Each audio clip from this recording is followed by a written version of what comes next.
Okay, my husband was when he was 21. Wow. Yun na ibig sabihin nun. Okay? During those days,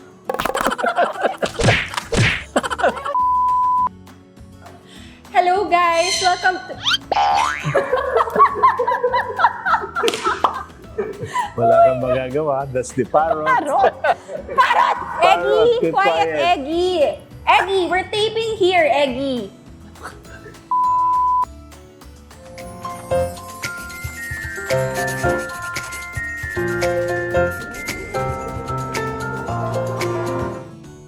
Hi guys! Welcome to the Niña Jose-Quiambao Facebook page. And today, I have a very special guest at thank God talagang pumayag siya. And today, we are going to spend time with my husband! Yay!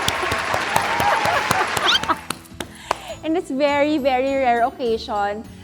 He's here and I asked him a favor if he can appear in one of my vlogs because a lot of people have been wondering, you know, what my husband is like, and they've been asking me questions. And here you go, we'll ask straight. We'll ask him straight and get to know him more. So let's go. Hi, love. Hi, love. Good afternoon. Good. Love, what's your message first to my viewers, to our viewers there? So parting your wife. Well, to all viewers of Niña, Ayusin mo. I hope you enjoy her vlog because she talks too much, you know, as you can notice. Grabe. And she loves it. She loves doing this, so pagbigyan natin siya. Grabe. Well, as you can see naman, my husband and I, we are the opposites of each other. My husband is, look at him, he's very reserved, he's very formal, he's very quiet and observant, while I am very, he said I'm maingay and I'm very usisera and I'm very outspoken. So I'm so happy. Love, thank you for joining us today. And now I have questions, love, kasi a lot of people want to get to know who you are talaga. They know you lang as the mayor of Stradco. The mayor of Bayambang. The mayor of Bayambang, the founder of Stradcom. And some people don't know my husband is also the founder of Skyway. I also didn't know that. He was the founder of Skyway, the first phases, and Skyway, all the phases, iba na yung nag-continue, but it was all his brainchild. Skyway 1, Skyway 2, Skyway 3, Skyway 4. It was all his brainchild. The Star Tollway, it's my husband's brain who thought of all of that because he will explain later. But anyway, I'll just be quiet now and ask you questions. Okay, love. My first question is, love, what was your first job? And I reminded you, what's your first job? Actually, I don't know if it was a job, but I started as shine boy. And where? How old were you? I was in grade 2, I think. So you were 8 years old? Something like that. He was a shoe shine boy. And then, for nanay? No, for in public. Here in Bayambang? I positioned myself to among the social boys, and I wanted to shine shoes and make some money. Si 8 years old pa lang, businessman na aking asawa. 8 years old pa lang, ganyan yung mga iniisip niya. Grabe talaga yung mga... Nung 8 years old ako, gusto ko lang maglaro ng Barbie at Jack and Poy at kung ano-ano. Pero ikaw ay nag-shoe shine ka na, kaya pala mahilig ka sa shoes. Okay? So, but love, seriously, after that, your first professional, a lot of people want to know because of everything that you've achieved in life, love. You have achieved a lot.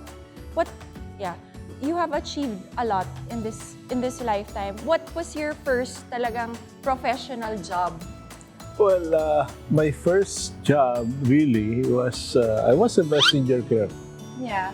I was in second year college and I was a working student. Yes. So I was a messenger in the I was a clerk in the morning and messenger in the afternoon. But I This love was that. in Unilab, diba, love? No, this is with the Orlicon or Welding Industries of the Philippines. Oh, Ordicon. Sorry. At that time, Danding Cowango was still single. That's his company? Yeah, and he was engaged with was that Open? Yeah. Yeah. Gretchen. Open. Gretchen Open. So I love my job because I was studying, and my first subject starts at 5:30, and by 5 o'clock I'm already in my This was when you were in UE. yes. Yeah, my husband studied college in University of the East, and he was also a cadet officer in the UE. What's your group? What is your group, love? Well, it's an advanced course.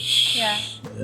It takes 4 years advanced military science. Yeah, because my husband, if you didn't know, he wanted to be a military man at first. That's his dream talaga, diba, love? He wanted to be a general. That was his dream. And then he ended up like this. Where are you laughing? I mean, you know, I'm not laughing. Okay. And then, love, may kwento pa. My husband, he also went through, ay, ako nagkukwento, sorry. Go ahead. He was a working student, and then, if you guys didn't know, Cezar was also a professor in Jose Rizal, right? College. Jose Rizal College. He was a professor, and his course, while in college in University of the East, was accountancy. So, my husband, he's not only a businessman, but he's also a mathematician. Yeah. Sige, let's test, love. Okay, 5,780 plus 7,084. Sorry, I don't have my But he's calculator. really good. No. I tried that one time, he did that, and he got it correct. He can compute big numbers in his head, and ang galing. I really admire that Hello. about my husband.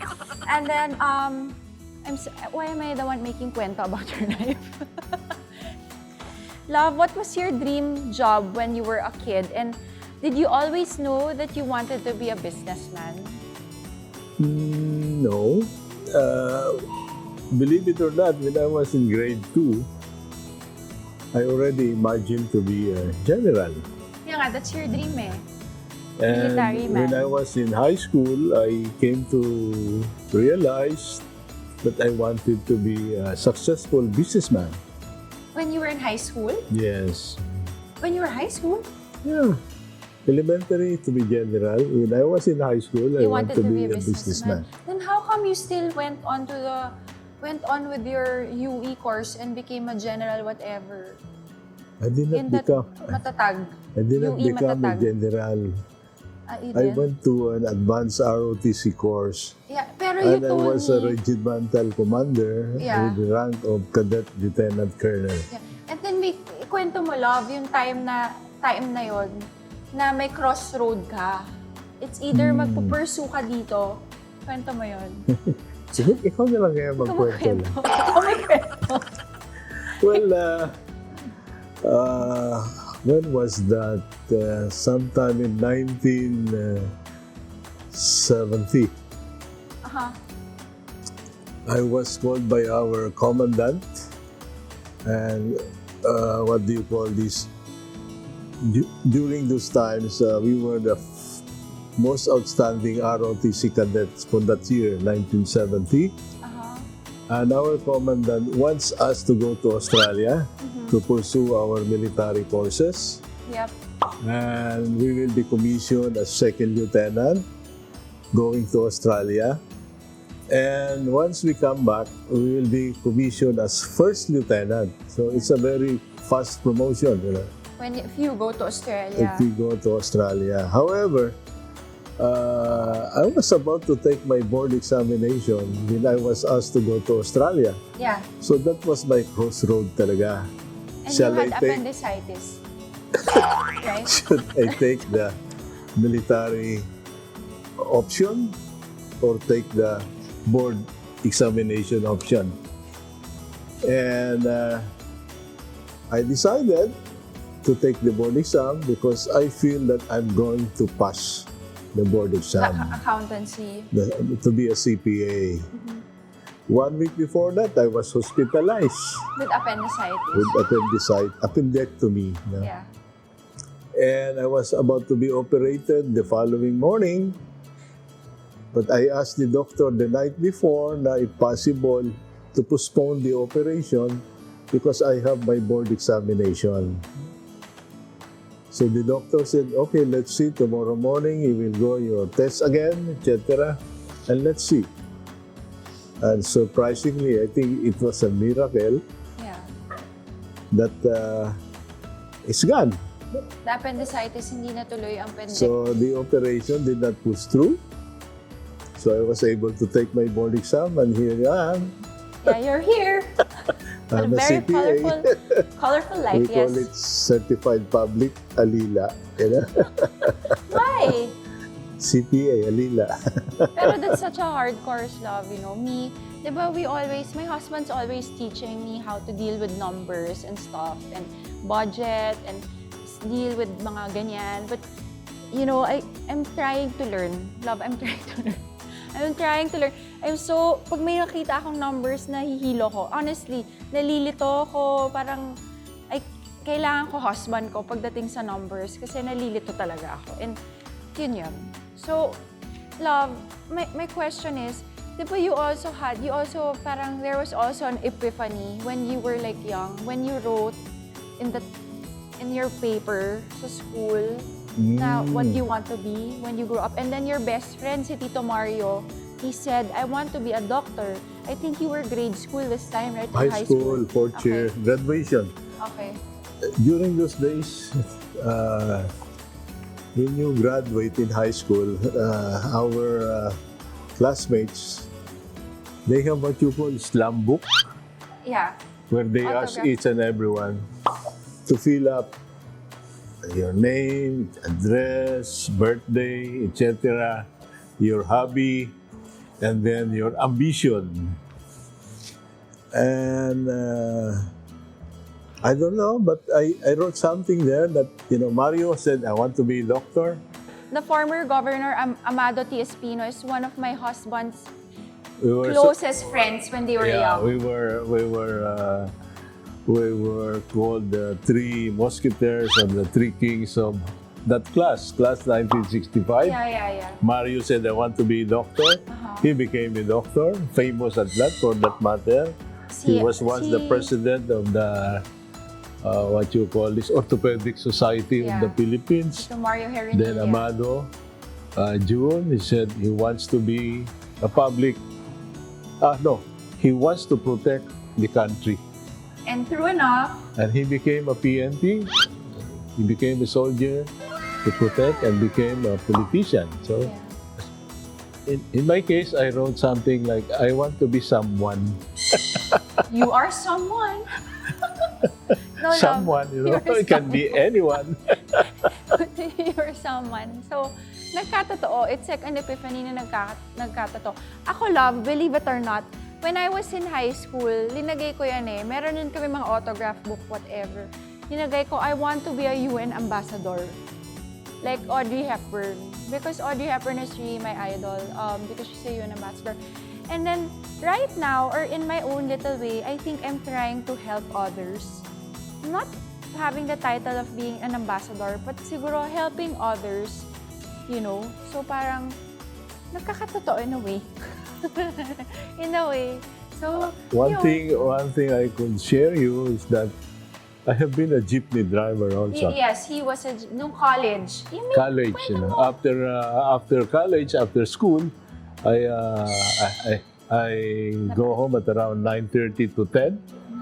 I drive a jeepney from 10 to 12 to make some additional money.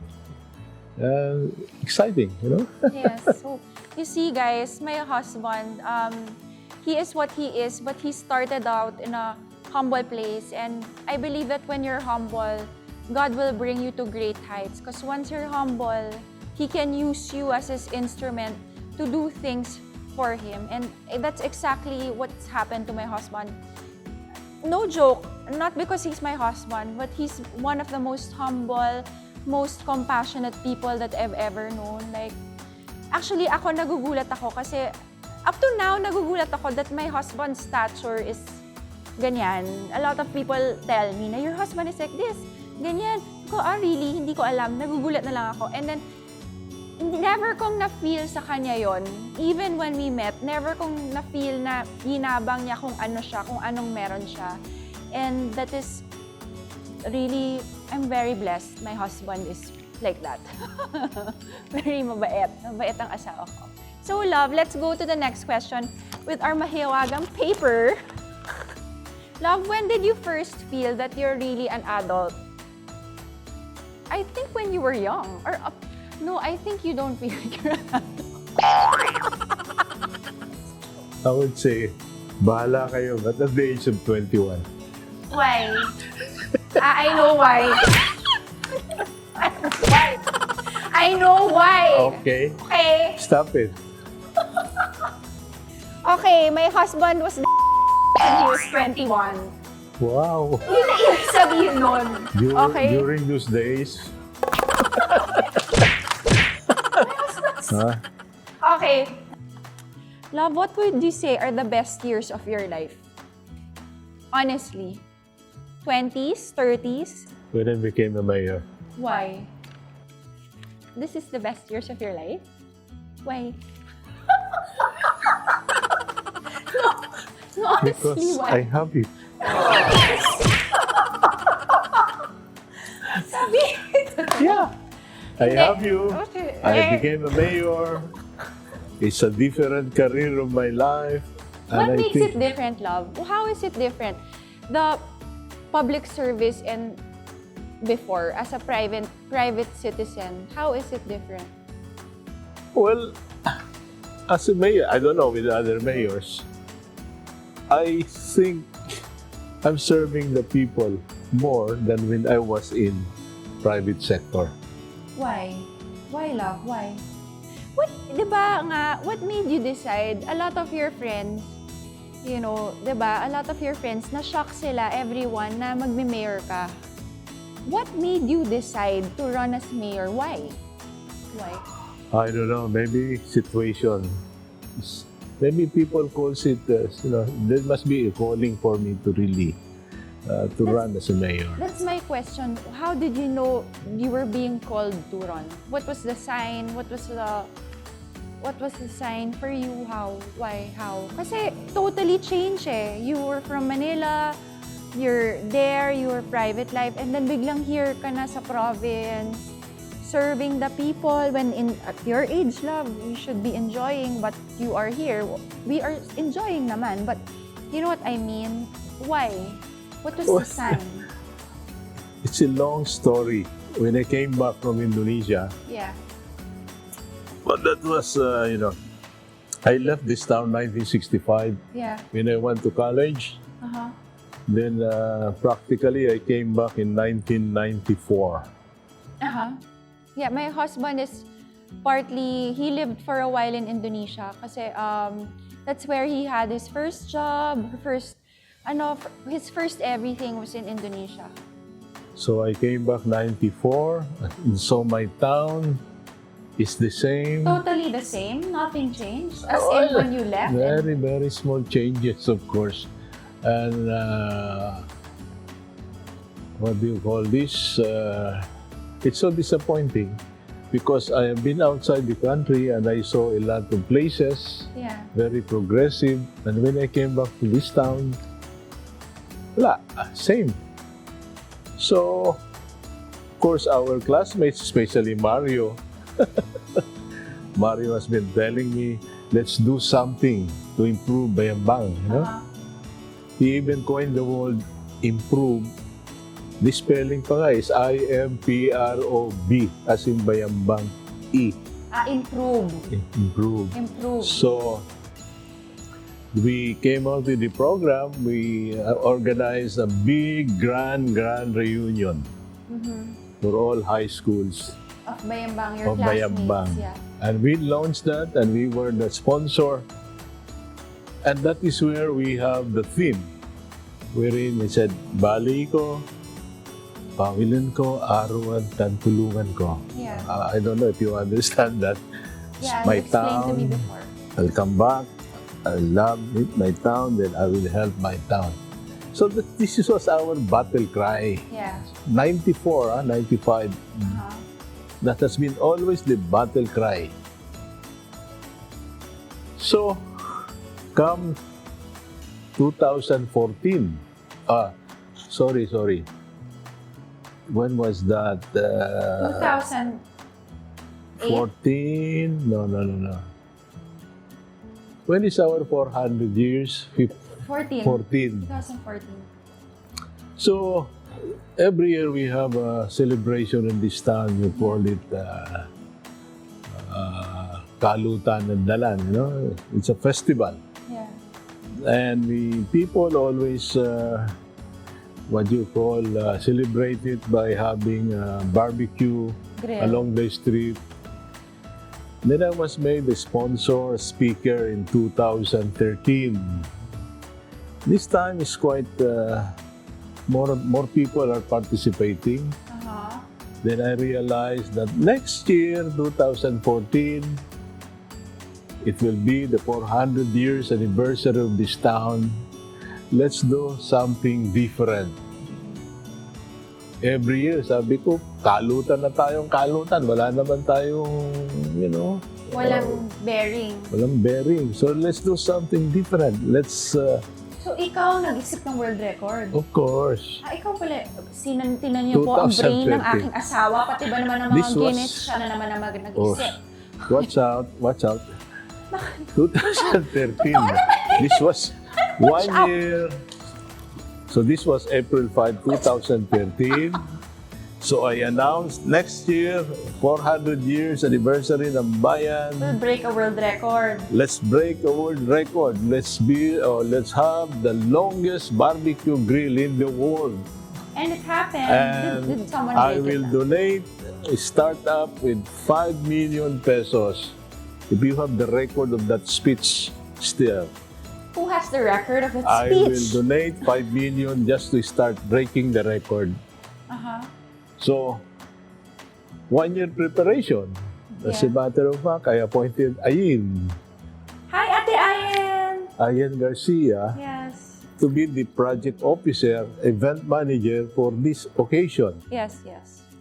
And And hindi pa kayo asawa mo nun. No, not yet. I don't know you yet. Pero may girlfriend. Joke. Joke. Okay. You want this vlog to be happy? No, kasi, okay, fine. No, I'm just joking. So, 1 year preparation. We even have included the construction of the statue of Aguinaldo. Yeah, it's bronze by, Because, who's that? He's a national artist, Abueva. Abueva, because that is to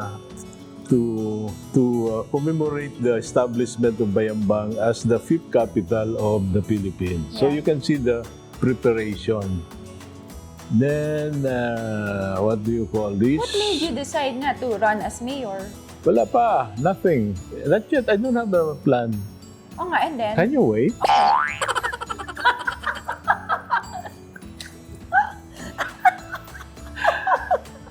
So, I'm very impatient, love. You know that. So, okay. to cut the story short, Ano okay, nga? we celebrated the longest barbecue grill and we spent 25 million pesos for this. You? Who else? You. No, kasi I want to clarify. Ako, I will clarify this even if I wasn't there yet and my husband. Syempre, I will defend my husband. A lot of people, not a lot, just some of those, are very, pinaglalaban nila na hindi ka raw yung nag-donate. My husband was the one who spent for everything. Just to clarify, he was the one. Okay. I will say, Well, it's okay. Unfortunately, namatay na yung hermano mayor at that time, Dr. Fernandez. But you have the Naging accounting Hermano Mayor report. si Tito. Ah, yeah, he was. Okay. There is a record for this, how Yeah, much yeah. we spent. And sad to say, after the event, it was a successful thing, you know. When we tried to prepare for the preparation of the Guinness record, we learned that the longest barbecue or the grill is around 6 kilometers. I thought actually when I announced it in 2013, I thought it was the Dagupan, which is around 2 kilometers. Yung pala Turkey holds the record of 6 kilometers. So it was announced, so you have to make it. So, ininampasan niyo. So we said, let's break the 6 kilometers. Bayambang is composed of 77 kilometers. You round it up to 8 kilometers. That's why we have 8 kilometers of longest barbecue grill. Galing. And Question na ako, bakit ba mahal na mahal mo yung Bayambang? because of my pronouncement, Yun? baligo, pawilin ko. I mean, That's right. you have a dream, but you can see it's not happening. Now I realize I'm getting old. You're still young. Okay? Then it's something like I feel I can do something. Parang it's a call. Parang there's something inside There's something you. that, you know, if I'm not going to do it, I'm going to blame myself. It's like a That tayo mission. nag-i-English. It's like mission mo yun, love. It's like your mission sa buhay mo. I think, excuse me, I'm talking. It's like, no, love, can you pretend I'm like a reporter? So it's like it's true. So it's like a mission. I think it's a mission. Kasi you feel Maybe. that way. Mission mo yun. Pag hindi mo nagawa, parang kulang. Yeah, parang So, mission mo yun sa buhay. probably. No? Probably. Tsaka kung hindi siya naging mayor dito, hindi kami magkakilala. Totoo naman eh. So, I think I'm part of the mission. I'm part of the mission. Ooh, I'm part of your life mission. So, you see naman guys how that's my husband's story and why he became a mayor. A lot of people are speculating, love, na you entered this to gain more money or whatever. No, my husband, actually, when you call my husband a politician, he gets, no offense, okay, nandidiri siya. Because he said there's nothing glorifying about being a politician. What he prefers is to be called a public servant, which he is. I believe so. He's a very straight, kind-hearted public servant. He's not in it to gain anything, just simply to serve. And I'm proud of you. Let's go to the mahiwagang paper. To the mahiwagang paper, love. Deep tong mga questions, love, ah. Be honest.